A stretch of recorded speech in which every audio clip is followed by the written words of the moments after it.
வாக்காள பெருமக்களே, நாம் தமிழர் கட்சியின் சார்பாக நமது வேட்பாளர் செந்தமிழர் சீமான் அவர்களினுடைய தங்கை இரா ஜெயலட்சுமி அவர்கள் உங்களிடையே பொன்னான வாக்குகளை கேட்டு வந்து கொண்டிருக்கிறார்கள்.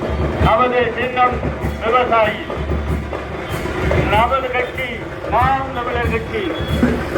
அன்பார்ந்த வாக்காள பெருங்குடி மக்களே, 23ஆம் தேதி நடைபெறுகின்ற சட்டமன்ற தேர்தலிலே நமது வேட்பாளர் அன்பு தங்கை செந்தமிழர் சீமானுடைய தங்கை இரா ஜெயலட்சுமி அவர்கள், நமது வெற்றி வேட்பாளர் அவர்கள் உங்களிடையே விவசாய சின்னத்திலே வாக்கு சேகரித்து வந்து கொண்டிருக்கிறார்கள்.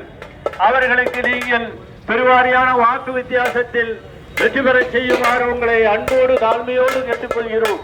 அன்பார்ந்த பெரியவர்களே, தாய்மார்களே, அன்புள்ள கொண்டவர்களே, தம்பி தங்கைகளே, நடைபெறவிருக்கின்ற இந்த சோழிங்கர் தொகுதி சட்டமன்ற தேர்தலிலே நமது வேட்பாளர் அன்பு தங்கை நாம் தமிழர் கட்சியினுடைய வேட்பாளர் இரா ஜெயலட்சுமி அவர்கள் போட்டியிடுகிறார்கள். விவசாய சின்னத்திலே நீங்கள் மறக்காமல் விவசாய சின்னத்தில் வாக்களித்து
விவசாய சின்னத்தில் வாக்களித்து நாம் தமிழர் கட்சியை வெற்றி பெற செய்யுமாறு